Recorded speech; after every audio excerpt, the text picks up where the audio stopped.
he saw science as a way of life. He had the idea that we should use science and technology to leapfrog. And Dr. Sarabhai had picked up the idea from Gandhiji's basic idea that the development that we are looking for, economic development, the social development and all other things, will happen only through education. Even today, if you ask me the use of space for societal application, nobody can emulate India. And that every institution he started, every thought he left behind was with the belief that we could do it. We did not have to depend on others. I'd say longevity, because he was able to lay the foundation, such a strong foundation for so many institutions. You have to take several people and put them together, and then what you get is one person, that is Vikram.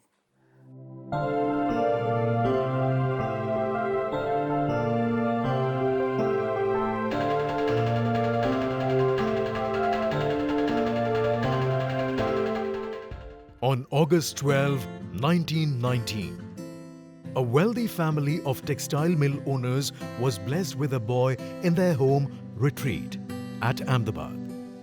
His parents, Sarla Devi and Ambalal Sarabhai, named him Vikram.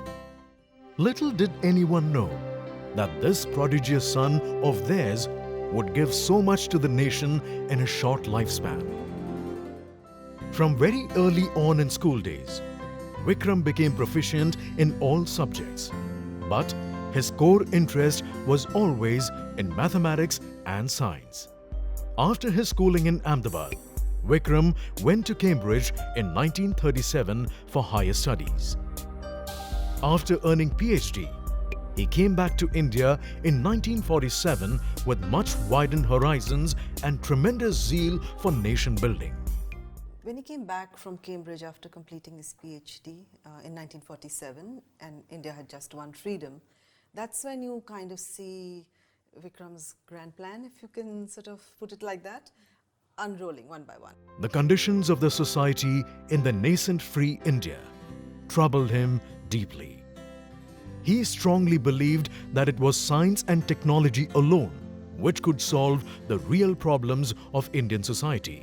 In my opinion, the aspect of space research which I would like to stress most is in relation to the national capability, the self-confidence that this will generate. He started in right earnest on the path of realizing his vision by founding Physical Research Laboratory in 1947.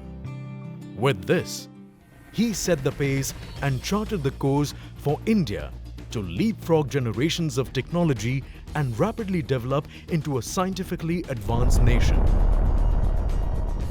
He next established Ahmedabad Textile Industry Research Association, ATIRA, for modernizing textile industry in India in 1947. From 1950 to 1966, he set up and managed a number of industries. Dr. Sarabhai started working towards formation of the Indian Space Program in 1961. He recruited talented scientists like Dr. APJ Kalam, Arvamudam, H.G.S. Murthy, Ishwar Das, Ramkrishna Rao, Prakash Rao, and many others to join him in this task. He canvassed around the world for bringing technology and scientists settled abroad to India. He nurtured cooperation with the advanced nations like USA.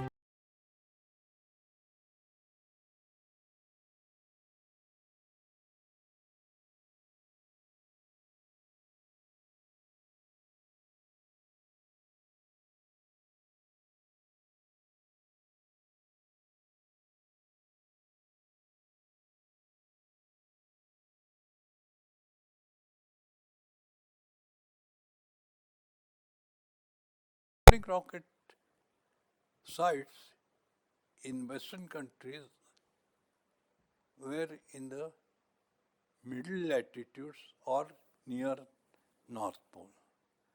There were no equatorial sites.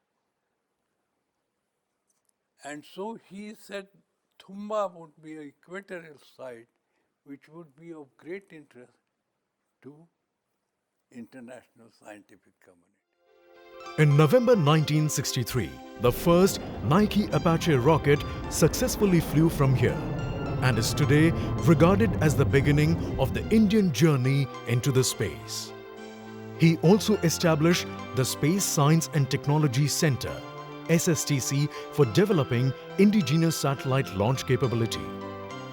Under his guidance, the scientists at SSTC started to realize the dream given to them by their mentor. Following the untimely demise of Dr. Bhabha in January 1966, Dr. Sarabhai became the chairman of Atomic Energy Commission. But deep down, he always wanted to explore new concepts for societal development. He initiated a study on the cost and significance of synchronous satellites to link the distant rural communities to the mainstream.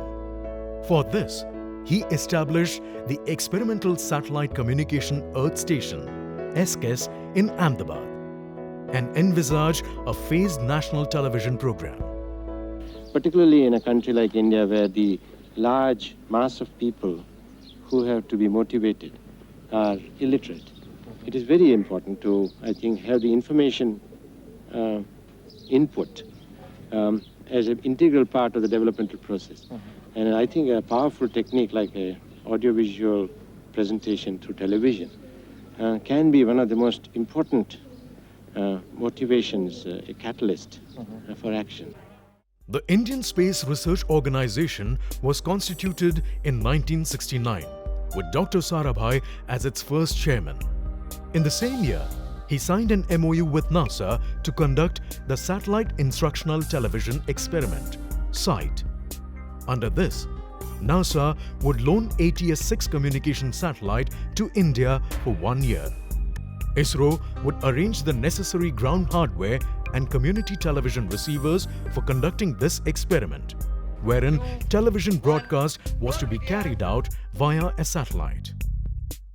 So that was a remarkable precursor to all that we are doing today with the communication satellites, in the case of education, in the case of health, and of course doing communication for broadcasting, for television programs, and many other kinds of news and telephony, telegraph, everything that you think of in the today INSATs are being used in a big way.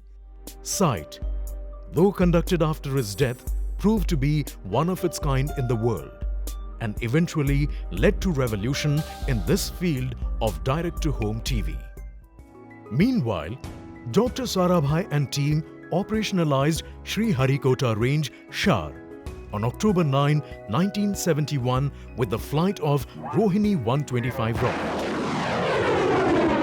Known as Satish Dhawan Space Center, Shar, today it is a world-famous spaceport.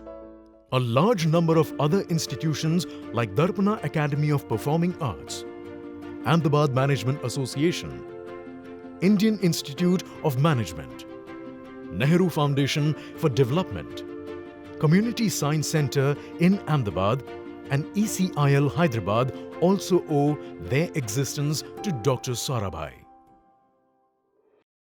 As dawn broke on 30th December 1971, the nation received a rude shock. This great son of India, the father of Indian space program, had already taken his last breath.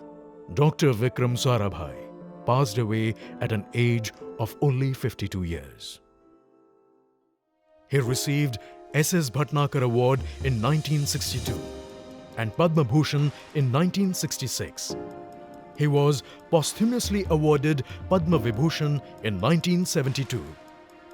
In 1974, the International Astronomical Union, Australia, named Beazle Crater in the Sea of Serenity on the Moon as the Sarabhai Crater.